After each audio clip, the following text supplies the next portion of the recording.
So it says that Esav came back from the field, ayef. He was hungry. He saw that Yaakov prepared a reddish food, nazidim, lentils, red lentils, which he had prepared as the morning food to be given to Yitzchak, who was then sitting mourning over the passing of Avraham Avinu.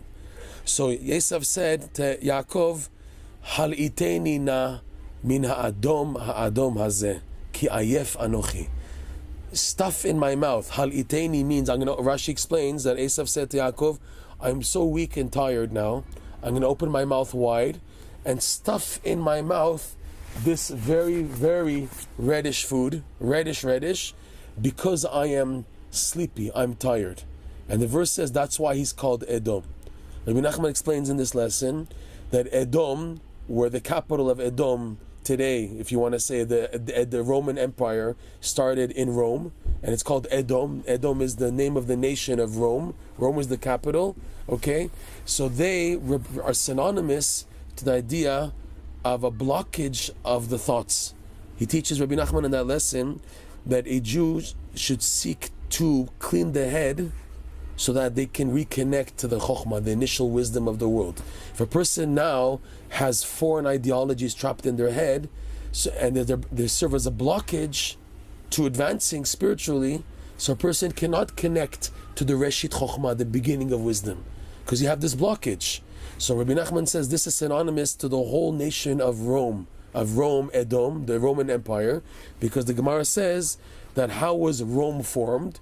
The angel Gabriel stuck a giant reed into the Mediterranean Sea, and upon this reed accumulated debris floating in the Mediterranean Sea, which began to accumulate over a period of 700 years, which then led to the Roman Empire, which eventually destroyed the Beit HaMikdash, exiled the Jewish people from Eretz Yisrael. So Edom symbolizes foreign ideologies, that just like a reed is stuck in the water, so to a person can have a foreign thought in their head, which is like the water, the sea, the Mediterranean Sea, it's called the Sea of Wisdom, and begins to accumulate around it all types of debris, which then form Edom, the idea of Edom, which is a bad thought, many bad thoughts accumulating, which then lead a person to do bad actions, which show that a person is still not connected to Reshit Chokhmah, the beginning of wisdom. So Esav was saying, stuff into my mouth this reddish food because I'm tired. Rebbe Nachman teaches in this lesson that a person is tired and meant to sleep in order to renew the sechel, renew the mind, the intellect, so a person can clean the head and then start a fresh day to advance, to reconnect to the wisdom of Hashem. That's the goal of sleep. And here Yaakov saw that Esav is saying, stuff in my mouth this reddish food because I'm tired, meaning I'm not going to use the sleep for holiness to clean the mind. Rather, I want to get it even more reddish. I want to accumulate through sleep, in the sleep mode, to put, since I have the birthright of being the firstborn, which is connected to chokhmah, to wisdom. I want to take my ability more than anybody else of being the firstborn, having the firstborn rights, to have it trapped through sleeping, in sleep mode, keeping the mind from advancing and connecting to Hashem. Yaakov saw this, and he said, this is not good. So he made a deal with Esav. I want you to sell me the rights through oath, give me the rights of your birthright. Which mean what?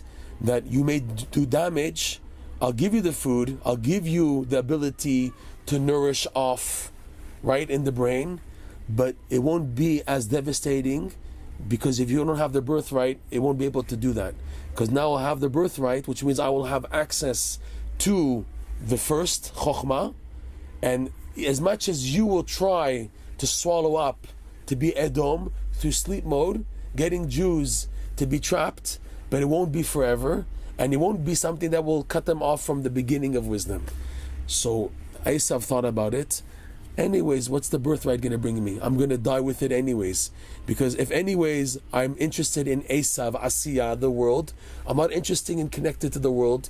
It doesn't serve any purpose. I want to keep people stuck in this world and enjoy this world only without Hashem in the picture. I want them to be connected to this world.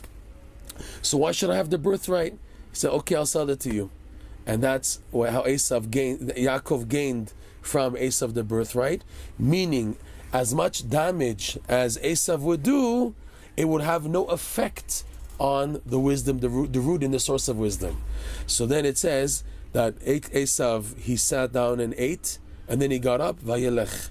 He got up and then he went, he walked, vayivez Esav et habesar, and he mocked and put down the birthright. Rebbe Nachman teaches that vayelech, he got up to leave, that refers to business actions.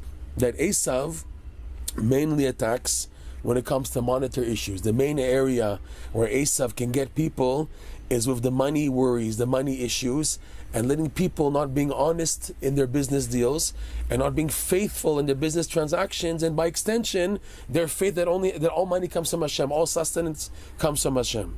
So he had the part of going into the business world, getting people trapped in that world, and believing, look, I'm making money, I'm doing it, I'm building myself up, I have the control of the world, I have the money. This is where Esav can get people. But, again, Yaakov has the birthright. Meaning what? That even someone who goes into the business world, if he wants to maintain sincerity and honesty in business transactions and still work, nevertheless, he will have access to the birthright through Yaakov. If a Jew now goes to the business world, which is Esav's dominion, that's what he has. He has the idea of improper, dishonest business transactions. Still, Yaakov has the birthright, meaning that there would be no influence on the brain. That going to work is sleep mode attitude. That's what Rebbe Nachman calls it in lesson 35. But and if now I maintain, while in my sleep mode attitude, the business transactions truth, which means I stick to my word, I'm faithful and honest in my business transactions, I don't look to cheat and steal from people, I don't try to do things which, I'm trying to run after more and more money and take rather, as opposed to taking a break. 1 second, Hashem is the one giving the money, not me. I'll go easy and work with how Hashem sends me time to work, etc. When a person maintains that, even though he's working in the domain of Esav, the birthright is by Yaakov, meaning that if a person wants to, he can even do his work by being honest and truthful, because truth is the attitude of Yaakov, like it says, Titen emet leYaakov, give truth to Jacob, meaning honest business transactions. Even though I'm in the domain of Esav, I'm connected to Yaakov.